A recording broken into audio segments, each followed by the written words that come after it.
कि इस वक्त वतन अजीज़ में दहशत गर्दी जो है वो फिर एक दफ़ा ज़ोर पकड़ रही है और इसी सिलसिले में नेशनल सिक्योरिटी की एक पार्लिमानी मीटिंग जो है वो पार्लियामेंट हाउस में हुई।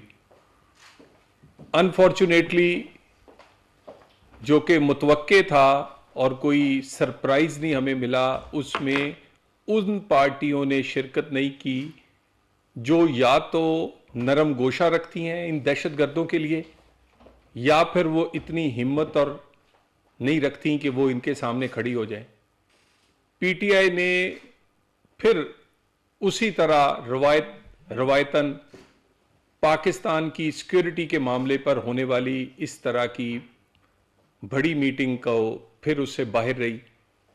इमरान खान अपनी हुकूमत में भी अपोजिशन के साथ सिक्योरिटी की मीटिंग्स में, वो इंडिया ने हमला किया हो या कोई और बड़ा मसला हो, बैठने से इनकारी रहे और अपने दौरे हुकूमत में ही उन्होंने वो बीज बोया कि जिसकी वजह से आज हर रोज शहादतें हमारे नसीब में लिखी गई हैं।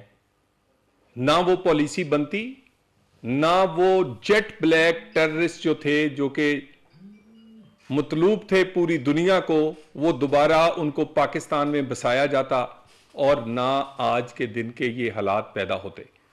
मैं चंद एक चीजें जो कि केपी सीएम जो हैं वो पिछले 2 दिन से लगातार उसी मीटिंग के बारे में कुछ बयानात दे रहे हैं और कंफ्यूजन पैदा करने की कोशिश कर रहे हैं उस सलामिये में जो पाकिस्तान की तमाम पार्टियों की क़यादत ने मुतफिका तौर पर, जिसमें केपीके के सीएम खुद मौजूद थे, उसे एंडोज किया।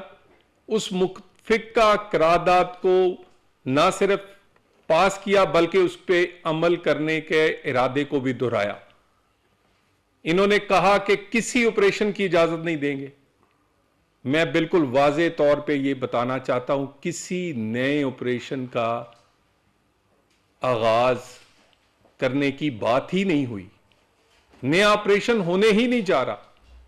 नए ऑपरेशन का शोशा छोड़ा सिर्फ एक कंफ्यूजन पैदा करने के लिए किया जा रहा है। बड़ा क्लैरिटी के साथ जो करारदाद थी उसमें कहा गया कि नेशनल एक्शन प्लान और अज़्म इस्तेकाम जो है उसको चलाया जाएगा और उस पर मनोअन अमल किया जाएगा। इस चीज पे किसी नए ऑपरेशन की तो बात ही नहीं हुई। और यह कैसे मुमकिन है, मैं चंद फिगर आपके सामने रख देता हूं कि पाकिस्तान में दहशतगर्दी के अगर ये वाकयात हों और पाकिस्तान के हुकूमतें और पाकिस्तान का कोई अदारा इस बात से हिचकिचाए कि वो कार्रवाई नहीं करना चाहता, तो वो किसके साथ खड़ा है, इसके लिए कुछ कहने की जरूरत नहीं है। मैं सीएम केपी को कहता हूं कि अगर वो दहशतगर्दों के खिलाफ उनके सामने खड़े नहीं हो सकते तो उनके दोस्त बन के उनके साथ भी खड़े ना हो।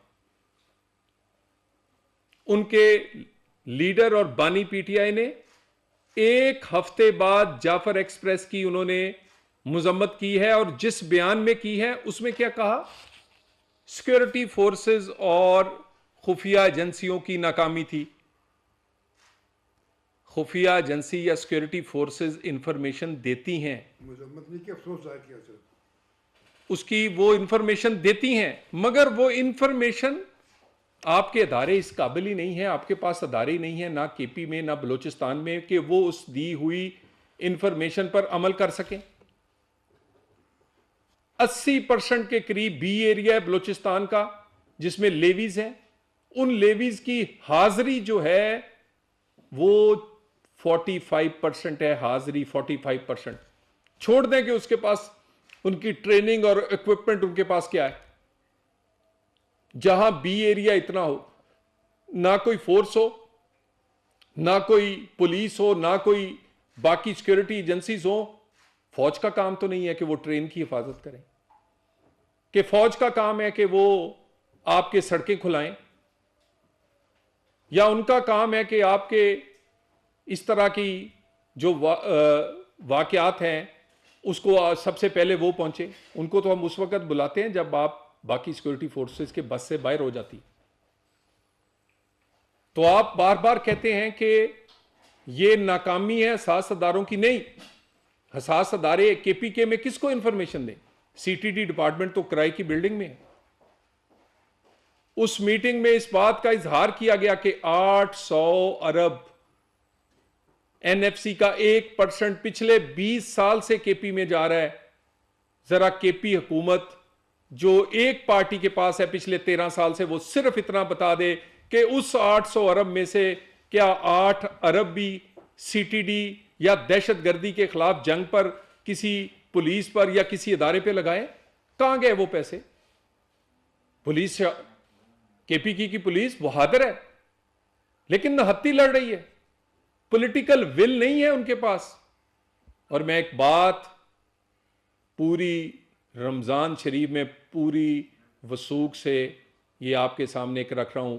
वजीर आला केपी ने अपने चंद अफसरों से बात करते हुए ये बात कही कि कुछ करने की जरूरत नहीं है। एएनपी और पीपल्स पार्टी इनसे लड़ते लड़ते खत्म हो गए, हमने खत्म नहीं होना, हमने इनसे नहीं लड़ना। नहीं की तो मेरी बात की तरदीद करें। रमजान है, मैं रोजे से हूं। आए किसी मस्जिद में या किसी वो आके हलफ दे के उसने ये बात नहीं की। आप अपने अफसरों को और अपनी फोर्स को डिमोरलाइज करके आप उन दहशतगर्दों के साथ हमदर्दी करें और उनके साथ खड़े नजर आए ताकि आपको कोई हमलावर ना हो, आपको कोई तकलीफ ना पहुंचे। आपका लीडर जो है वो कभी दफ्तर खोलने की बात करता है, कभी उनको लाकर बसाने की बात करता है, कभी कहता है कि ये बातचीत से अमन आएगा। वो गोली मारें और हम बातचीत करें। बातचीत उनसे होती है जिनके हाथों में बंदूकें ना हो। जिनके हाथों में बंदूकें हो उनसे बातचीत नहीं हो सकती। हथियार उठाने वालों से बात हथियारों से ही हो सकती है, और वो उसी सूरत में हो रही है। मैं चंद फिगर्स सिर्फ इसलिए रखना चाहता हूं कि जरा खुदा के लिए आंखें खोल लें। रोज के पाकिस्तान में दहशतगर्दी के वाकयात 9 के करीब होते। सिक्योरिटी फोर्सेस, और उसमें सबसे ज्यादा जो शहादतें हैं, रोजाना की बुनियाद पर 3 लोग लॉ इन्फोर्समेंट एजेंसीज के शहीद होते हैं, जिसमें ज्यादातर फौज के लोग हैं। रोजाना की बुनियाद पर 7 लोग लॉ इन्फोर्समेंट एजेंसीज के जख्मी होते हैं। 2 सिविलियन रोज शहीद होते हैं, 4 सिविलियन रोज जख्मी होते हैं। पिछले जनवरी 1 जनवरी से मार्च तक जो फिगर्स हैं, कैजुअलिटीज हुई हैं जिसमें शहीद भी हैं और जख्मी भी हैं 1141। इसमें से 1127 सिर्फ बलोचिस्तान और केपी की हैं। मुझे यह बताइए कि अगर केपी और बलोचिस्तान नहीं लड़ेगा तो दहशतगर्दी कैसे खत्म होगी? फिर आप आके टीवी पे बहाम पैदा करते हैं और कहते हैं कि जी एक कोई